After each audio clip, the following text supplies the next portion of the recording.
All right, guys, I know I already got started, but we're going to make a new catch box today. Don't go away.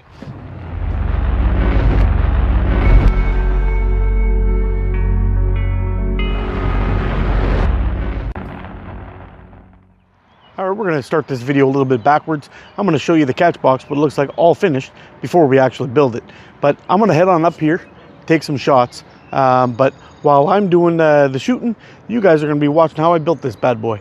All right, here we go. All right, I got a nice Rubbermaid bin here that I've already cut this out. I mean, this is nothing really special. I mean, all I used was an X-Acto knife and eyeballed it. It didn't come out perfect, but it's good enough for what I need. I want to make sure that this lid is nice and secure, so I picked up some screws. I'm just going to pop a couple in through the backside to hold this guy on nice and tight, make sure there's no leaking.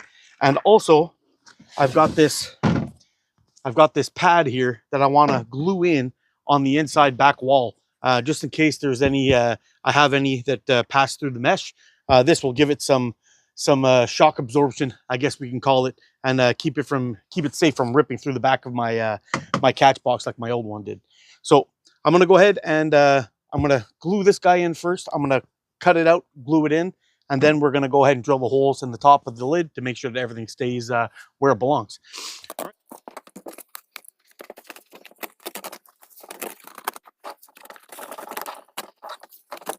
All right, let's give it a test fit. Yep, fits pretty good.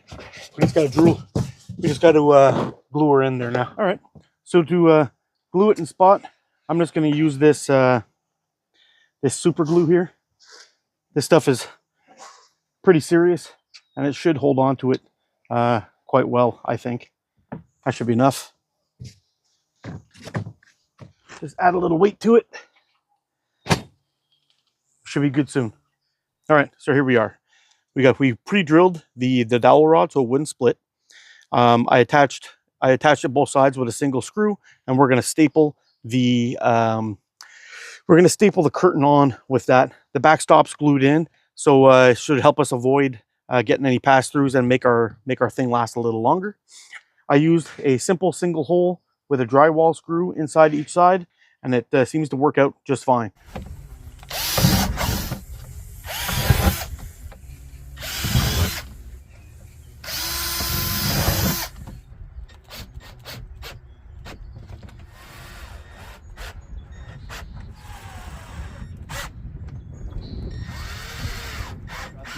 The catch box all set up. We got more than enough room back in there. Now we just have to pop a couple of holes in here to set up the shock cord so we can set up our targets, and we should be good to go. So these are the targets I have set up to pop in and out of this thing. It's pretty cool. I got a 40 mil flipper on this side and a 25 millimeter flipper on this side. It's got these little plastic bits on the end attached to shock cord, so I'll be able to stretch it out and have it attach to the insides of this guy, just like this one's done. Now, this one has like a little plastic hook on the end, but it's got shock cord on both sides, so it should be able to take any kind of impact from the string and keep everything in decent shape. So we can put a couple of beatings on these guys, and everything's going to be fine. I'll go ahead and set up the second one so you can see what it looks like. But this is how I got it set up. You can see on the attachments, I've got a little loop attached there, and it clicks onto the loop on the exterior. These guys will be easily changed. I could pop them out with pretty much with one hand, not a problem. They're going to drop right out. I've got some knots tied along the side here to hold them in place. Should be not an issue. I will put a drop of super glue on each of these to hold them in place, and then cut off those little ends.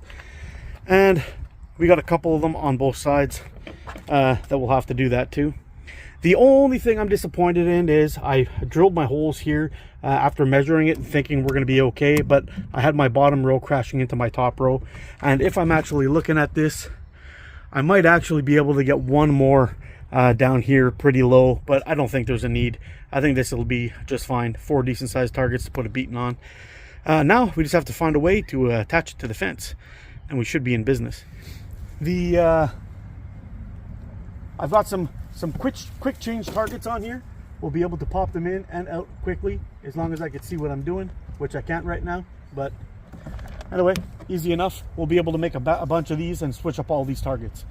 Second thing we got going on here is Yes, I only tie wrapped the curtain for the time being. I couldn't find my stapler. Once I find my stapler, I'll come by here and tack those in place, and we won't have to worry about it again. In the backstop, I attached one of those floor mats that kids would use for you know, when they're playing on the floor in a basement or something like that on a concrete floor, so they don't hurt themselves. I glued that in the back. So this time, if my curtain ever gets hung up or stuck up like this, or I have a piece, an ammo that goes right through the curtain, we're not going to have to worry about it blasting right through and into the field, and God knows where it's going to wind up. So that'll work out. I'm going to go ahead and make a couple more of these guys, just so we can swap up this with different size targets. I may just make one of a 40 and another one of a 60 down here for those other days, or create another hanging option so I can bust cans in here while I'm cooking in the kitchen. But so far, I'm pretty impressed with this. It's going to turn out pretty good. Another thing I like, another option, you can see it's got a nice taper running in this direction. So I'm going to go ahead and pop a couple of holes down in the bottom here to make sure there's good drainage. And if there's any ammo that ends up getting trapped down in here, they won't be sitting in water the whole time. It'll all run and drain out, which is the goal. We don't want to have any kind of gunk or mess or rusted balls in there. So that'll be a win-win. So let me go grab a frame. I'm going to head up onto the deck, and we're going to take a few shots to see how this thing works. So before we get shooting today and test out this new Catchbox of ours, I want to show you this new frame I'm going to be shooting today. This is the Wasp Venator. This is the reboot of one of my absolute favorite frames. This is in my top 5. I love this thing. It's kind of loosely built off, made off of the Outlaw, I believe. Except for it's kind of like a beefier version of it. It's called the Venator. I've got a great review on this thing. If you want to check it out, I'll put a link up here or on the end screen for you to see. But the review on this thing's badass. And Simon just did a reboot, or the people at Wasp just did a reboot on the Venator, and they've got 3 colors available right now. One of them is a brown, one of them is a purple, and this one, the green, is also available. Now, I'm going to be keeping this one. But I've got a purple and I've got a brown at home. And I'm going to be doing a giveaway on one of these for members. And then I will do another one coming up pretty soon on the for all channel members.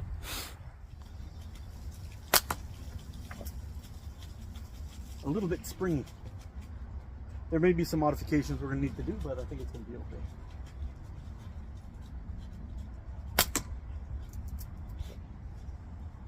Pretty much hitting that blue one at will now.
Just got the edge of it.